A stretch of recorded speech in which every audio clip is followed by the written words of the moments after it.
জাদুর, সোনার ও ঘাসের বিয়ে বাড়ি।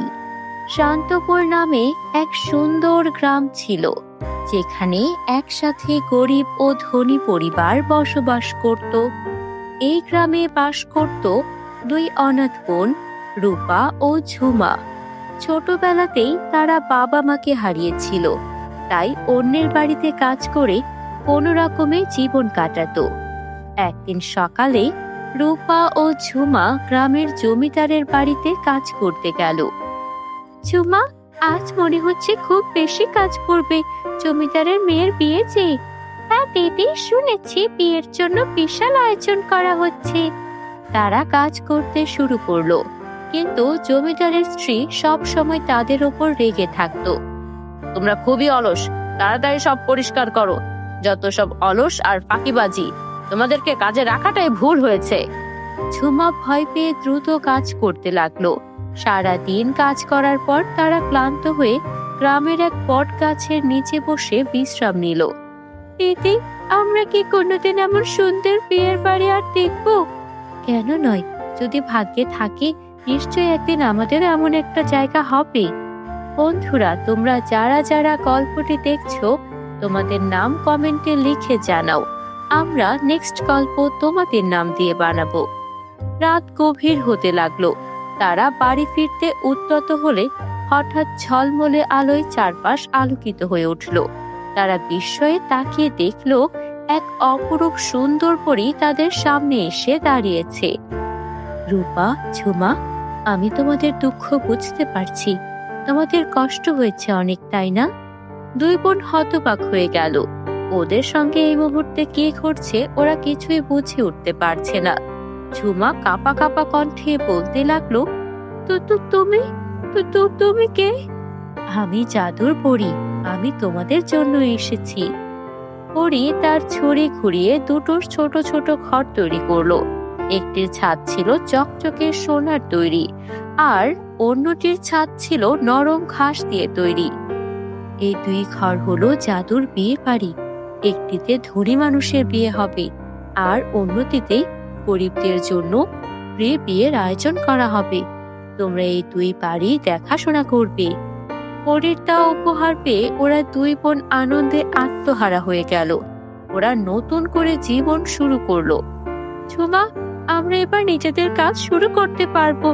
হ্যাঁ দিদি, আর গরিব মেয়েরা বিনামূল্যে বিয়েও করতে পারবে। এটা অনেক অনেক ভালো হলো। শুরুতে গ্রামের মানুষ বিশ্বাস করেনি, কিন্তু যখন তারা দেখলো সোনার বিয়ে বাড়িতে রাজকীয় আয়োজন করা হচ্ছে আর ঘাসের বিয়ে বাড়িতে গরিবদের জন্য বিনামূল্যে বিয়ের ব্যবস্থা করা হচ্ছে, তখন সবাই অবাক হয়ে গেল। একদিন গ্রামের এক লোভী মহিলা সরলা বিয়ে বাড়ি দেখতে এলো। সোনার বাড়ি, এটা তো বিশাল সম্পদ। না না না না, এটা আমার চাই চাই।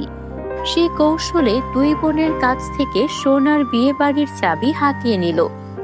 এবার আমি ধনী হব, এই সোনার বাড়ি বিক্রি করে আমি মেলা বড় লোক হব। কিন্তু যখন সে বাড়ি বিক্রি করার জন্য লোক ডেকে আনলো, তখনই অদ্ভুত কিছু ঘটলো। পুরো সোনার বাড়ি ধোঁয়ায় পরিণত হয়ে একদম মিলিয়ে যেতে লাগলো। কি হচ্ছে? না না না, হতে পারে না। আমার যে সবকিছু শেষ হয়ে যাবে। কি করে হতে পারে? না না না না, আমি কিছুতেই হতে দেব না। তখনই সেখানে পরী আবারও হাজির হলো। পরী তখন গম্ভীর স্বরে বলতে লাগলো, লোভী মানুষ এই বাড়ি ব্যবহার করতে পারবে না। সততা ও ভালোবাসাই এই বাড়ি ব্যবহারের একমাত্র শর্ত। বন্ধুরা, তোমরা যারা যারা এতক্ষণ গল্পটি দেখেছো, তোমাদের পুরো নাম কমেন্টে লিখে জানাও। আমাদের চ্যানেলটি এখনো সাবস্ক্রাইব না করে থাকলে জলদি করে সাবস্ক্রাইব করে ফেলো। সরলা লজ্জিত হয়ে দুই বোনের কাছে ক্ষমা চাইলো। আমি ভুল করেছি, আমাকে তোমরা দুই বোন ক্ষমা করে দাও। রূপা ও ঝুমা তাকে ক্ষমা করলো।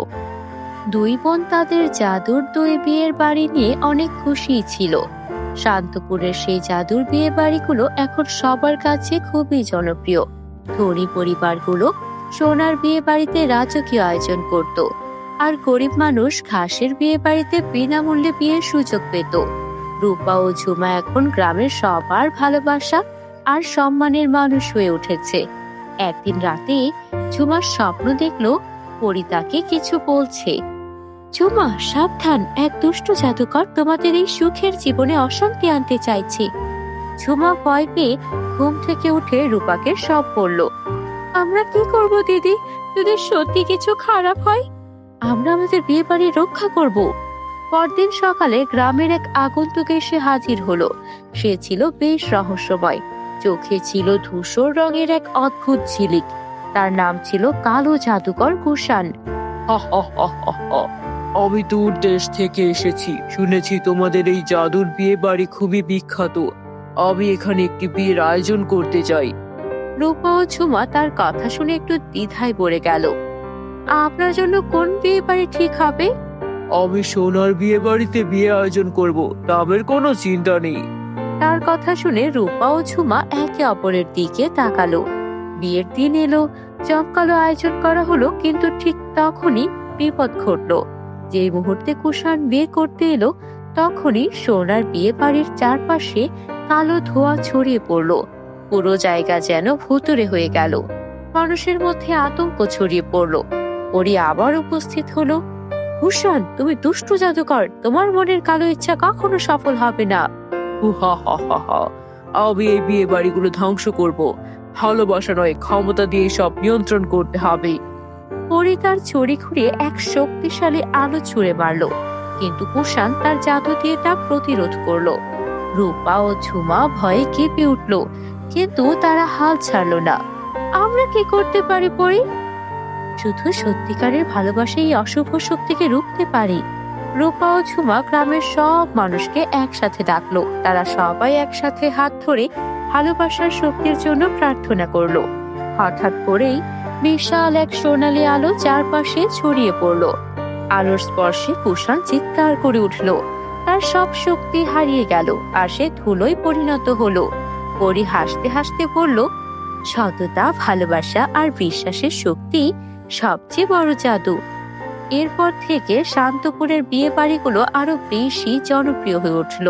ধনী গরিব নির্বিশেষে সবাই এসে বিয়ে করতে পারত, আর ভালোবাসার শক্তিতে নতুন জীবন শুরু করত। রূপা ও ঝুমা বুঝতে পারলো, সত্যিকারের সুখ শুধু ধন সম্পত্তিতে নয়, বরং ভালোবাসা আর সততার মধ্যেই লুকিয়ে থাকে। বন্ধুরা, আজকের এই গল্পটি তোমাদের কাছে কেমন লেগেছে? ভালো লাগলে অবশ্যই কমেন্ট বক্সে লিখে জানাবে, আর ভিডিওতে একটা লাইক করে দেবে। আর তোমরা যদি আমাদের চ্যানেলে আজকেই নতুন হয়ে থাকো, মজার মজার সব গল্প দেখতে চ্যানেলটিকে এখনই সাবস্ক্রাইব করে ফেলো। বাই বাই বন্ধুরা।